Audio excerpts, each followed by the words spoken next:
Welcome to the Rethink Leadership podcast with me, Jeremy Blaine. I interview leaders, experts and business professionals from around the world who are bringing leadership principles and know-how into the digitally driven 21st century workplace, with focus firmly on the how-to rather than the what. Each episode is in aid of a charity chosen by my guests, and since 2020, we've made donations to over 80 global and local causes. Welcome to this episode of the Rethink Leadership podcast with my guest Emma Griffiths. She's an experienced third sector CEO, having worked across the conservation, visitor attraction, mental health, social care and education sectors. Emma is a passionate leader who is purpose-driven and a huge force for good. She's also invested in an MBA, which has aided her development in broader business and commercial understanding as a CEO, as well as bolstering her third sector expertise on top of 30 years plus on the ground experience. Emma can look back on a career of leading, managing and implementing initiatives across a range of services and offerings, always with an engaging and dynamic approach, building strong teams and delivering high quality experiences along the way. We discuss Emma's journey, what can be learned by corporate executives and boards from third sector leaders, and how leadership is being challenged in a charity in the age of digital, new stakeholder demands, and an ever-present fight for funding. Emma, thanks very much for joining me. Please introduce yourself, your role, and the most important lessons that you've learned as a leader in the third sector. Hi, Jeremy. Yeah, so I'm the Chief Exec Officer of the Friends of Westonbirt Arboretum. I joined there in July 2022, so it's been an incredible journey supporting Westonbirt, the National Arboretum, with its 15,000 trees and 600 acres of woodland. Our mission at the charity is to connect people with trees and to improve the quality of life. We do this by engaging people, informing people and growing our membership, as well as providing vital and practical support to the Arboretum's management and development. So we work really closely with Forestry England, who run the site. Before joining FOA, as we call it for short, I spent 8 years as CEO of Gloucestershire Counselling Service. And prior to that, I had a diverse career, including roles in education and social care. So this background is going to be quite a unique perspective on leadership, especially when comparing the charity sector to, say, the corporate world. One of the most important lessons I've learned, it's hard to distill that down because I've learned so many lessons in my time. But in the charity sector, it's really that profound impact of purpose-driven leadership. So, I assume, having not been in the corporate world, I assume that profit and growth are still key drivers in the charity sector. Every decision is deeply rooted in the organisation's mission and the tangible good that it delivers. So bringing that alive for people, encouraging engagement, stewardship. So that in turn creates, I would argue, an incredibly strong sense of shared purpose among staff, volunteers and members, and really helps to foster a level of dedication and passion that can be truly inspiring. We have to sort of take the time out to step back and reflect on some of this stuff. And, it's been useful sort of preparing for today to do that and think, oh, wow, actually, these are the important things. The challenge and the lesson is to then translate that into sustainable operational models. So there's no good being just do-gooders and cheerful and cheery. And you absolutely, we need robust financial health. I think the charity sector comes under fire quite often for, maybe not being efficient or being woolly or, not being accountable. So we often have to do that with fewer resources. There's never enough resources. Could be the same issue in the corporate world, but my fantasy is that isn't the case. So it really requires a different kind of strategic thinking, one that balances impact with efficiency. So always asking ourselves, are we meeting our charitable objectives? And that's a key governing line, if you like, for the board of trustees, and community engagement, but applying financial prudence. So it's really about leading both with the heart and the head, having a blend of the two, not letting one overtake the other, and understanding that return on investment is measured not just in financial terms, but in the positive change we bring, to the Arboretum, arguably the world, if I was feeling really passionate. So that's probably my biggest lesson. There's so much there, and I can hear that coming through as being a purpose-driven leader, the passion that goes with that, the shared passion, as you talked about as well, with that shared purpose. Yeah. While at the same time you're balancing the fact that you've got to run it and you've got to do it. So Absolutely. I'm quite interested in going down that a little bit further. So you've got the challenges of a sustainable operational model, as you talked about, that shared purpose, very mission driven in terms of what you need to do. So how does that translate into the day-to-day running of FOA? And how might that be different from, let's say, from where I am in the corporate world? So in leadership terms, I would say it's quite distinct in a few ways. Firstly, probably stakeholder management is very broad and it's very nuanced, particularly being a Friends of charity. A Friends of charity has slightly different setup to a charity in terms of its sole purpose is to operate in support of another entity. That in itself, the fact that Forestry England run the site and we are, as I like to call it, the professional cheerleaders, it's really complicated. It's really complex. And I think when I left the world of sort of mental health and therapy and thought I understood really well about psychodynamics and relationship building and communication, I never, ever for a minute thought I would be drawing so heavily on all of that experience in shaping those stakeholder relationships. And that was really the primary objective, was to get in there, get under the skin of it, make sense of it, and then help everybody else to make sense of that too. Because you start to lose focus on that and things can quickly go slightly wrong, or at least become problematic. Beyond sort of staff and trustees, we're now over 39,000 members and supporters. So an awful lot of people to try and keep engaged on limited budget and resource. I've mentioned Forestry England as our key partners, and then within that we've also got a range of community groups that we engage with to try and encourage people over to the Arboretum and support them to engage. Volunteers. Forestry England have an army of over 300 volunteers that help run the site, and I think their staff number is around about 70 or 80. So that gives you an idea as to how important that army of volunteers are. We need to keep them engaged to get our message out. I've only got 12 people in my team, and we can talk to our 39,000 members if they'll listen through newsletters and website and social media, but it's that interaction that really counts. So it requires a really highly collaborative and inclusive leadership style. Listening, building consensus is really important. Sometimes it can slow things down because we do have to balance very diverse interests. And again, with the sort of foundation of ensuring that our actions align with both our charitable aims and the needs of the Arboretum. So it's this, I have this sort of spider diagram in my head of it all.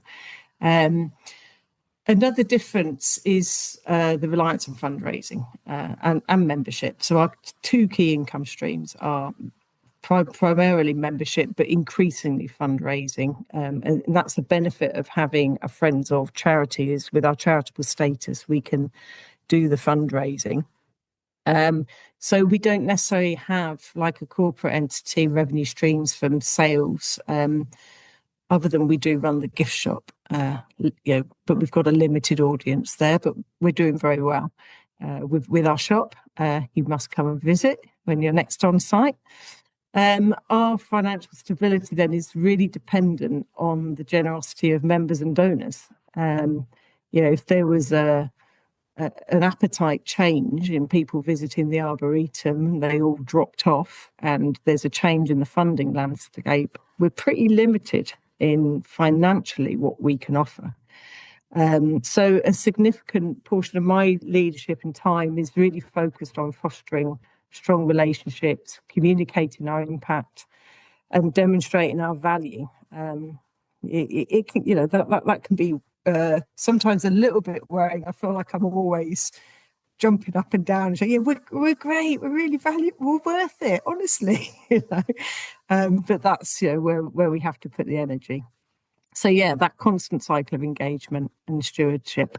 And it's paying off. So over the last 3 years, our income has grown. It was 1.98 million in 2022, and we're now at 2.40 million by the end of 2024. So I think that the things I can pinpoint that have made that happen, aside from the obvious successes of fundraising, is really around the engagement, the quality of that collaboration with Forestry England, and how we articulate ourselves. We've got a long way to go. We're not doing it perfectly, but it's getting there. And the payoffs of all of that then are pretty immense. We get to witness the direct impact of our work. I step out of my office and I see families connected with nature. I hear about the amazing conservation work that Forestry England are doing, going off collecting seeds from remote corners of the world of trees otherwise thought extinct, and bringing them back to the Arboretum, and working in partnership with places like Kew and Edinburgh Botanical Gardens. And those stories are just mind-blowing. And there's so much that Forestry England do.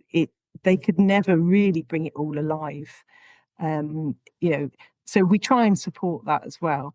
And the other work that goes on is with conservation in terms of looking ahead is around climate change research. So we've just seen a really hot summer. There's no watering of trees going on.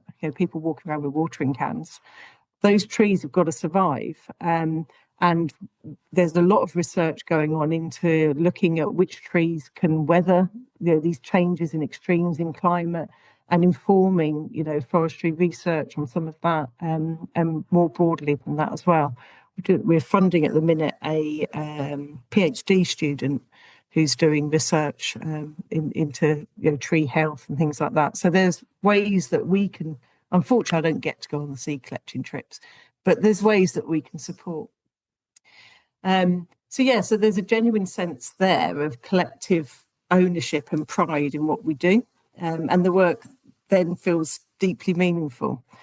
As I mentioned, the downsides of that, resource constraints, and I don't know, Jeremy, you probably tell me that corporate world has the same issue. My fancy is that it doesn't. You just chuck staff in when you need it. But we have, as I said, a really lean team. Every single pound that we can get our fingers on has to be maximised against that impact. And it can lead to really sort of difficult decisions being made, maybe not being able to do what we want to do, or support Forestry England to do what we know that they can do so well, or having to come up with really innovative solutions. So we're pretty good at that as well. And then, when your work is so closely tied to causes that you believe in, the emotional investment can be higher. I think I've always worked in the charity voluntary sector, so I don't understand being motivated, definitely not by money or by other things. And I think that's really life affirming. And with a strong belief in your mission, you can navigate all of this. It brings me back actually to the word stewardship that you talked about before. Everything that you keep saying reinforces that point. And makes leading in this sector and in other sectors like it as well Mm. a real force for the greater good. Would you agree with that? Absolutely. And, and I think this is where maybe the voluntary sector, the charity sector, I think people get tired of hearing about the need of charities, and it can sometimes be really hard to find fresh ways of articulating the impact. Yeah, I suppose it can. And while having said that, though, that also links to the other very key point that you made around stakeholder management being Yeah. so critically important to Yeah. what you're doing, to your fundraising, the fact that you've been able to add over 500,000 onto that over the past few years as well. You've got Forest England, the volunteers, you've got the Arboretum itself, the 39,000 members, the this, that, and the other. And you're constantly having to find new messages and new ways of engaging them. And I would say that's a similar challenge to any business, really. Yeah. But this comes with a very human heart and a very human center, it strikes me. Yeah, absolutely. Yeah. And, I'm sat here already feeling a bit guilty about the fact that my marketing manager's got so much to do and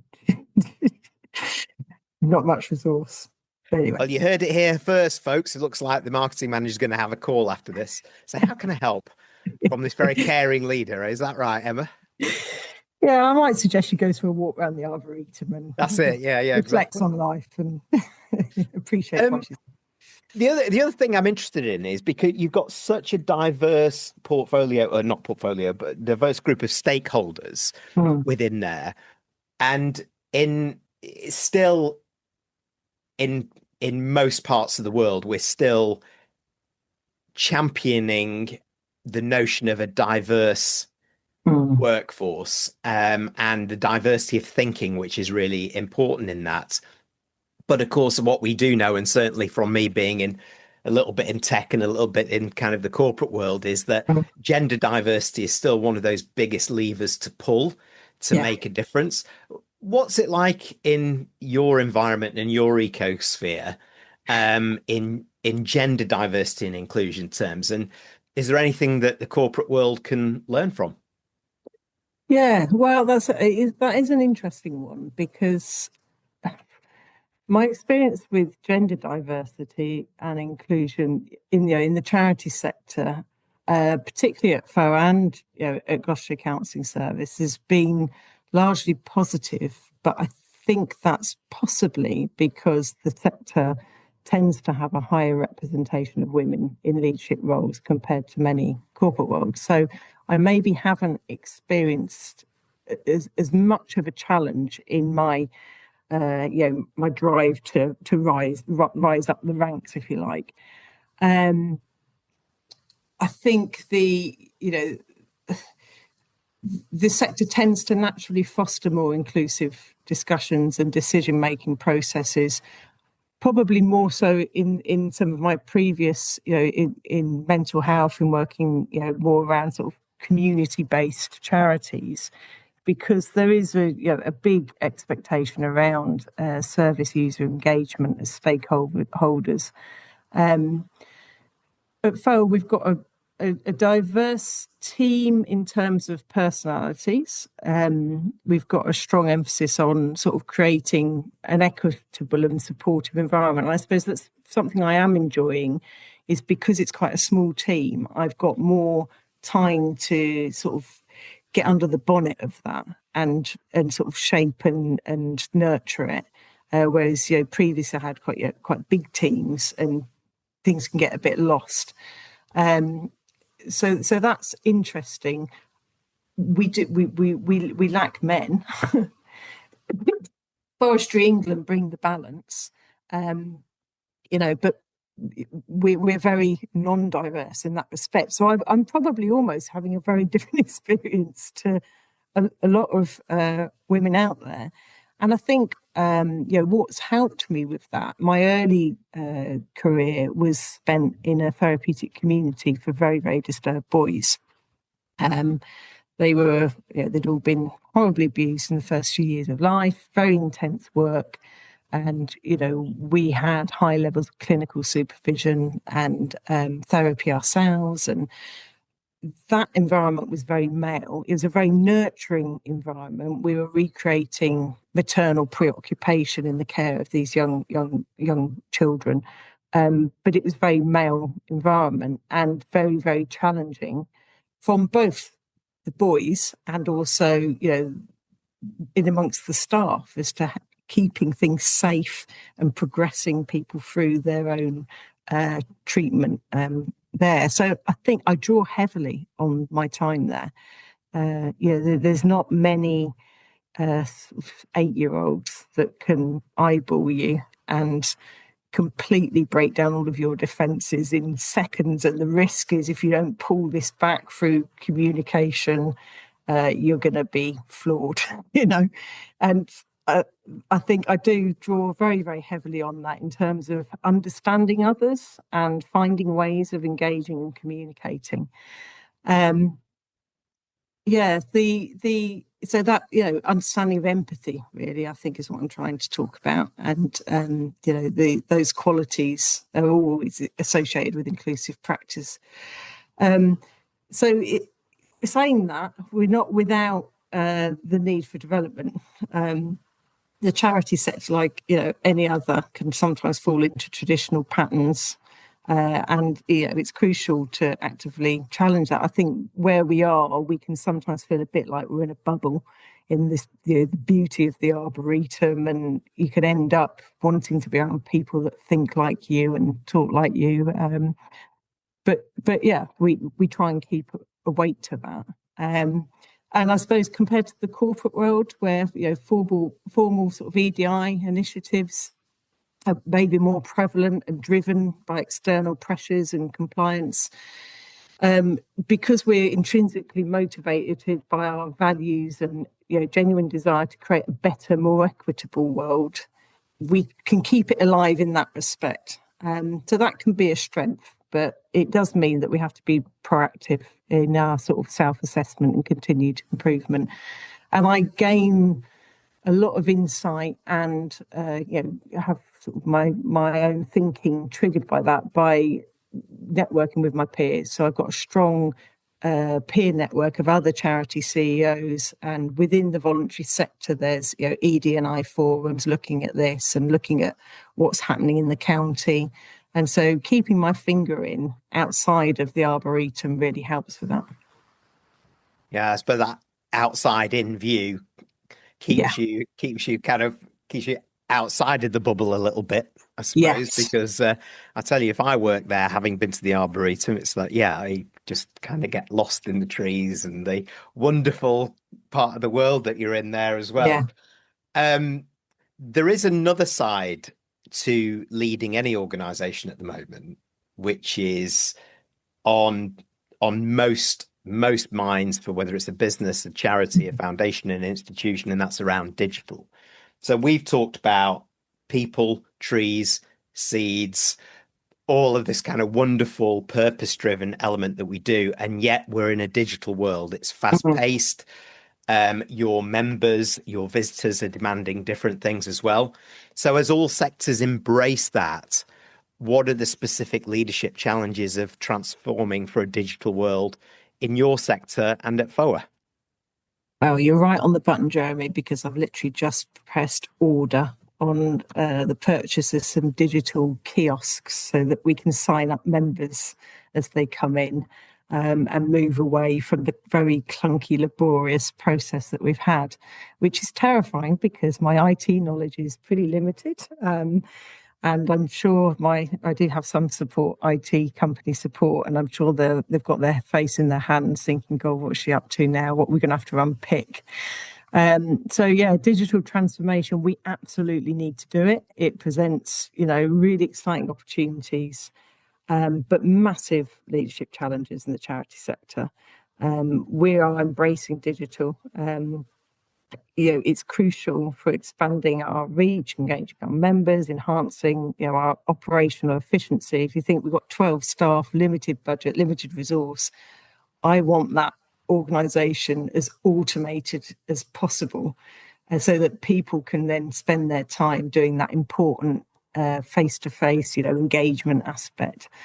And yeah, the challenges are amplified by those limited resources. A small pool of dedicated IT expertise that I can draw on. I'm nabbing bits of time from people.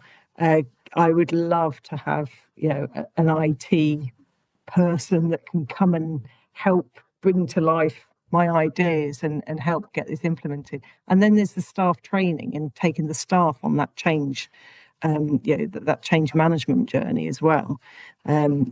My staff have been pretty resilient with the implementation of, SharePoint and Teams, and me just saying, go and watch a YouTube video. And, but we could be so much more. And, if I could just stop the clock for a week, have some experts in, get it all set up, get everybody trained. Wow, how amazing would that be?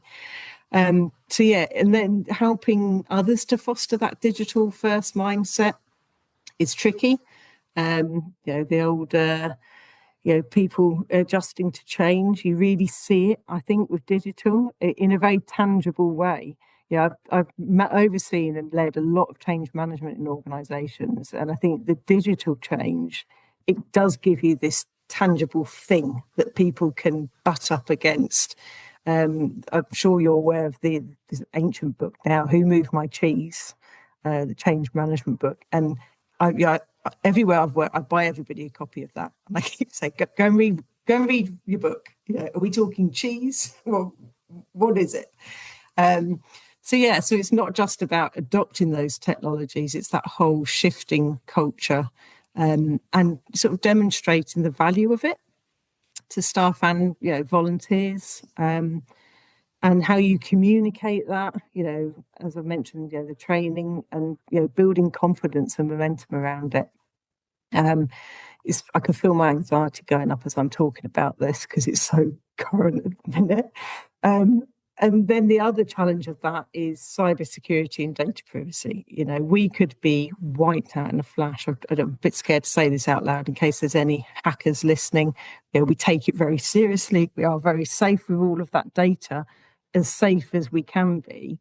But it's such a huge threat, daily. That's a real concern. And again, it's a cost to charities. We're fortunate in that we have enough income to be able to safeguard all of this and have things in place. But if you're a grassroots charity, you're vulnerable and you're not necessarily able to function where the rest of the world is. So that ongoing investment can be a stretch for any charity budget, and then being able to justify that to your members or your stakeholders who see what you're doing, spending all this money on IT when there's trees to save. That can sometimes be difficult.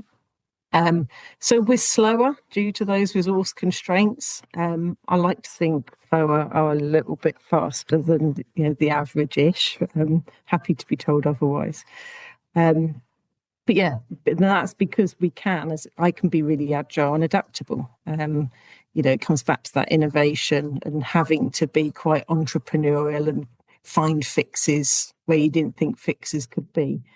We collaborate with partners, and tapping into the passion of any digital savvy volunteer. I've managed to secure a trustee that comes from this background. I couldn't believe it when he said he was interested in becoming a trustee. It's like, get him in, come and have a look at this and help us with this. And then social media presence. So it comes back to that poor old marketing manager, who's churning away at trying to engage through there and to bring alive the impact of what the Arboretum does and showcase that beauty, because that's the key to getting people hooked into the impact and to come and visit and enjoy it and get the well-being benefits of it. So we're always looking for new ways for digital platforms for membership and engagement and fundraising and delivering educational content about the Arboretum. That's where we're at. Well, it's interesting talking to you because I've talked to a lot of CEOs in that sector, and I would say that many are not as aware or even acknowledge as much as you do the importance of digital, the need for digital, regardless of the fact that we've got to get the budget and this, and that it's very much in one level to the eyes of some members or whatever could butt up against mission, but in another actually is fundamental to it, because it can absolutely change the member or the visitor experience in ways that probably they've never even thought of, because you've not gone down that road. So it sounds like you're ahead of the game there, but still with all of these things on the horizon, like cyber risk, with what we could do if we had the resource with this. And that's the tension, isn't it, from a leadership challenge now that you have. You can see where you need to be, but it's just the convincing and the budgets just aren't there. Yeah, and that really, in a nutshell, sums up what it's like being a charity CEO. Yeah, well, with that in mind, then, because you've got so many things that you have to juggle, and yet transformation is going to happen. Speed is driving everything. Whether it's digital, whether it's part of digital like AI, whether it's something else. And then expectations of people, expectations of young people versus, the older generations, let's say. So as a leader, what are your priorities over the next year or so to help you accelerate success and growth for FOA, but also in achieving some of the goals that you've set out previously? Well, without banging on about it, to continue around accelerating, enhancing our impact, we really need to be focusing on sustainable growth and enhanced engagement. Those two things are the key things to balance. So diversifying and strengthening our income streams. Membership is our bedrock, as I've talked about. And our income has grown from charitable activities over the last 3 years, but we do need the fundraising for charity landscape changes all of the time. It's really, really squeezed. We're fortunate in some respects in conservation and that arena, as opposed to mental health, which is really quite scary. The lack of funding there is still funding around-ish. But we do need to find new ways of fundraising and partnerships, to ensure that long-term financial resilience. And it does include leveraging, digital platforms for targeted campaigns, for example. If we can find a way of that supporting our fundraising capability that is less resource intensive, then that's going to be a big help. Exploring corporate sponsorships that align with our values, building relationships with business. I think we've got a huge amount that we can offer business and corporates. Some in some respects from the learnings of how we operate, but also the environment that we're in. And I think that's something that I'm keen to get some resource against. Our income from our other trading activities has seen, significant growth with the shop. We took the shop on just as COVID started, which is like a really bad time to step into retail. But we've turned that around, and we've reached now, I think it's 526k. In growth and income there, and we need to keep building on that. There's other things we can be doing around online shops, building a brand and working with Forestry England, around those areas. We're just about to launch Westonbirt Gin, and we haven't pinned the actual name down yet, but we've got a company in today who are collecting botanicals from the Arboretum to then produce small batch produce some gin, which we can then have labelled up as Arboretum gin. So we're always looking for different ways that we can bring the Arboretum alive, generate some income that we can give back to Forestry England in grants to make things happen. I suppose I'm always after engaging our existing members, goes without saying, but attracting new ones. It's our 40th year as a charity. It would be amazing to tip over that 40 members mark in our 40th year, just because it's neat, So, enhancing the member experience and offering, more exclusive content, maybe in events, or trying to really clearly articulate the value. I've got lots of ideas about how we can do that, and then showcasing the beauty of the arboretum and the vital conservation work. From a personal leadership perspective, I'm now, having been there 3 years, and I just completed my MBA at the point where I joined the charity. I think it's that I always think you work in a 3-year cycle, don't you? That first year, you're just finding out, second year, and then third year beginning to sort of establish and build things. I've got a really good team around me, and I'm really excited about the next few years, how I can nurture and develop them, and we can make some of this things happen. And the thing I'm focusing on personally is really around how I develop the team to foster a culture of innovation, because that's the key. We could just sit there in the trees and do our membership and do a bit of fundraising, but if we're really going to add value and take it to the next level, innovation is where it's going to happen. And that's going to involve investing in professional development and empowering staff to take ownership, encouraging a mindset of continuous learning. I've always been a continuous learner. I believe really passionately about lifelong education and development and improving yourself and others.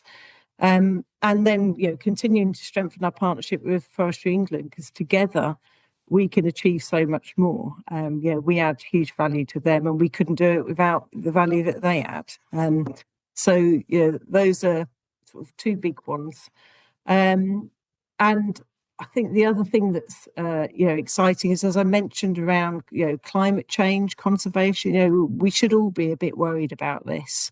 Addressing some of those global challenges. The loss of biodiversity. I've got a huge amount of apples on my apple trees in my garden this year. If you've got fruit trees, yours will be heavily laden. And somebody sadly told me at work that it's because the trees think they're going to die, and they chuck out as much seed as possible. Now, I don't know if that's true, but it's like, oh my word, this is real in my garden. So, Westonbirt isn't just a beautiful place, it's a living laboratory and, a vital educational resource.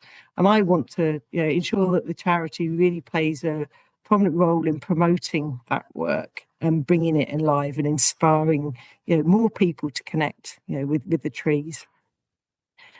Well, I think that's enough. It's great. Well, there's a couple of things. First of all, that diversification and that innovating to diversify, the more people involved, the better. I love the challenge that you've set there around 40,000 members in the 40th year. And I think maybe we can get that message out in this network and on the socials to get some people involved. And if you've never visited Westonbirt Arboretum in the south of the Cotswolds here in the UK, you need to do so. And I think, sorry, Joe, I think even if you don't visit, become a member, because you're supporting all of this stuff. It's dirt cheap. It's cheaper than buying yourself a coffee every week or something, and you'll hear about this amazing work. There you go. So we have come to the end of our conversation, and I thank you for sharing so deeply and openly, Emma, around that. So let's just get back to that. How do those tuning in find out more about FOA, get a membership, get involved, and connect with you?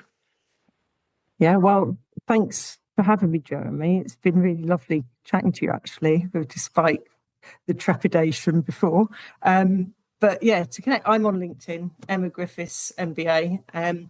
For the Friends of Westonbirt Arboretum, our website is foa.org.uk, so fowa.org.uk. We've got blogs on there, so search the blogs. There's a huge amount of information, but go to the membership page first, and that's best place to start. we're active on social media, so on Facebook and Instagram. You search for Friends of Westonbirt Arboretum, and on there we regularly share updates and really beautiful images of the Arboretum and stories of what's going on there. And we'd love people to join that community, whether they're members or not. We'd really love people to have a taster of it, even if you can't visit. Well, thank you so much again for sharing. Emma Griffiths, thanks for joining me. Thank you for having me. Thanks for tuning in to the Rethink Leadership podcast with me, Jeremy Blaine. Please like, comment and support us on your favourite platform, and subscribe to our YouTube channel where you can watch as well as listen to each episode.